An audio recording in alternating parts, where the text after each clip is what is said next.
कि विक्रम आदित्य जो कि धर्मगुरु है वो भी अब सवाल पूछ रहे हैं। बिल्कुल सवाल पूछ रहे हैं शादी और कह रहे हैं कि शांति सौहार्द से बात रखने की जरूरत है, बात करने की जरूरत है। उनकी तरफ से ये कहा गया है। तो साफ तौर पर जो माहौल बन रहा है कानपुर में, जिस तरह की घटनाएं हो रही हैं, हिंसा को लेकर बयान धर्मगुरु आचार्य विक्रमादित्य ने ये बयान दिया। ये सवाल किया है कि आखिर शांति सौहार्द के साथ बात क्यों नहीं हो रही। शांति सौहार्द के साथ बात करने की जरूरत उन्होंने बताई। आचार्य विक्रमादित्य की ओर से ये ताजा बयान दिया गया है जिसमें वो सवाल भी पूछ रहे हैं कि आखिर इतना टेंशन क्रिएट करने की जरूरत क्या है। शांति और सौहार्द से अगर बात होगी तो मसले का हल निकल सकता है। क्या कुछ कहा है विक्रमादित्य जी ने, सुनिए जरा।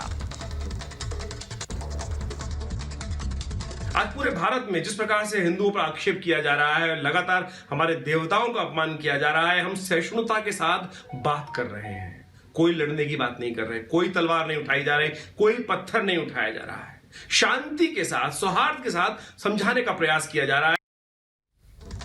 तो देखा आपने आचार्य विक्रम आदित्य की ओर से क्या कुछ कहा गया, क्या सवाल पूछे गए, लेकिन स्वामी चक्रपाणी भी कुछ कह रहे हैं। सलोनी, स्वामी चक्रपाणी का बयान आया कि सिर्फ मुस्लिमों की आस्था है, हिंदुओं की आस्था पर चोट क्यों की जा रही है। ये सवाल उनकी तरफ से पूछा गया है। कानपुर हिंसा को लेकर उनका भी बयान सामने आया है कि सिर्फ मुस्लिमों की आस्था है, हिंदुओं की आस्था नहीं है।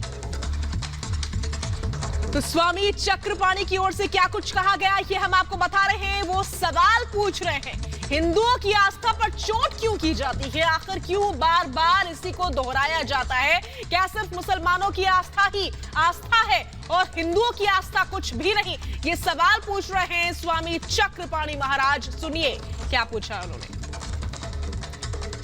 मैं पूछना चाहता हूं देवबंद से, दारुल उलूम से, कि जो लोग ज्ञानवापी में मिले शिवलिंग पे वजू कर रहे थे इतने दिनों से, जो लोग भगवान शंकर का, शिव का, भोलेनाथ का अपमान कर रहे थे, उनका क्या। और शिवलिंग जब पूरे देश और दुनिया के सामने आ गया तो उसे फवारा बता करके और उसको मजाक कर रहे थे और हिंदू सनातन धर्म की आस्था को ठेस पहुंचा रहे थे।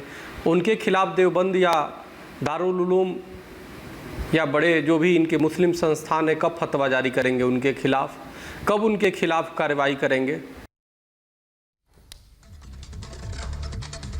कानपुर हिंसा के बीच हम लगातार देख रहे हैं किस तरह से पूरे शहर की क्लोजली मॉनिटरिंग की जा रही है ड्रोन के जरिए और पुलिस की तैनाती के बीच जो नए डीएम आए हैं उन्होंने शांति बनाए रखने की अपील की है। जांच लगातार जारी है, लेकिन इस बीच कार्यभार संभालते ही शाजिया उन्होंने शांति बनाए रखने की अपील की है। बेशक शांति बनाए रखने की अपील की है और साथ ही साथ एक बैठक भी बुलाई गई है। इससे पहले कमिश्नर की ओर से आज दोपहर ही बैठक की गई और अब कानपुर के डीएम की ओर से बैठक बुलाई गई है आने वाली सिचुएशन को देखते हुए, स्थिति को देखते हुए। इस बीच एक और बड़ी खबर मिल रही है, खबर मिल रही है राजधानी दिल्ली से। दरअसल के खिलाफ एफआईआर हुई है और उसी को लेकर के आप प्रतिक्रिया दी है असदुद्दीन ओवैसी ने, ये जानकारी मिल रही है। एफआईआर पर ओवैसी का निशाना साधा। ओवैसी ने जुबानी हमला बोल रहे हैं ओवैसी, दिल्ली पुलिस पर निशाना साधा है।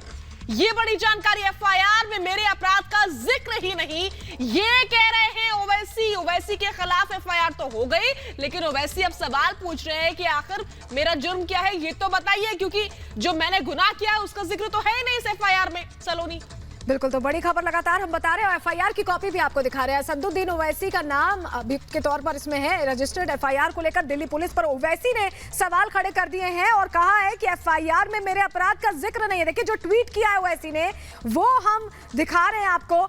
ये इस ट्वीट के जरिए सवाल पूछे, ओवैसी ने सवाल पूछे कि एफआईआर में जब मेरे अपराध का जिक्र ही नहीं है तो मेरे खिलाफ ये एफआईआर किया क्यों गया। एक बार फिर आपको ट्वीट दिखा रहे हैं। ट्वीट में क्या कुछ लिखा है, I have received an excerpt of the FIR. This is the first FIR I have seen that's not specifying what the crime is. यानी क्या जुर्म है ये यहाँ पर स्पेसिफाई नहीं किया गया। Imagine an FIR about a murder where cops don't mention the weapon or that the victim bled to death. I don't know which specific remarks of mine have attracted the FIR. यानी इस पूरे tweet का gist यही है कि आप imagine करिए, आप सोचिए कि किसी का मर्डर हुआ हो और किस तरह का वेपन इस्तेमाल में लाया गया हो या किसी की कैसे मौत हुई हो, ये एफआईआर में ना लिखा हो, उससे कंपैरिजन कर रहे हो वैसी शाजिया। बेशक कंपैरिजन कर रहे हैं और सवाल पूछ रहे हैं कि आखिर मेरा जुर्म क्या है ये तो बताइए। क्या कुछ कहा गया है, क्या कुछ हुआ, इस पूरा घटनाक्रम क्या है, एक रिपोर्ट के जरिए आपके सामने रखते हैं।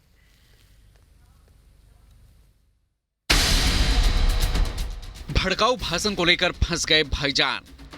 नफरत भरे बयानों से माहौल बिगाड़ने वालों पर दिल्ली पुलिस ने जो कार्रवाई शुरू की है, उसकी जद में अब AIMIM के प्रमुख असदुद्दीन ओवैसी भी आ गए हैं। दिल्ली पुलिस ने विवादित बयानों से सुर्खियों में रहने वाले ओवैसी के खिलाफ भी FIR दर्ज की है। दिल्ली पुलिस की साइबर सेल ने अलग अलग धर्म के खिलाफ अशोभनीय टिप्पणी कर माहौल खराब करने के आरोप में ओवैसी के खिलाफ धारा 153, 295 और 505 के तहत ये केस दर्ज किया है। ये केस सोशल मीडिया का एनालिसिस करके शांति भंग करने और लोगों को भड़काने की कोशिश करने वालों के खिलाफ दर्ज किए गए हैं। केस दर्ज करने के अलावा दिल्ली पुलिस ने सभी सोशल मीडिया यूजर्स से ऐसी किसी भी सामग्री को पोस्ट करने से बचने की अपील की है जो सामाजिक और सांप्रदायिक सद्भाव को प्रभावित करती है। Bureau report, Republic Bharat.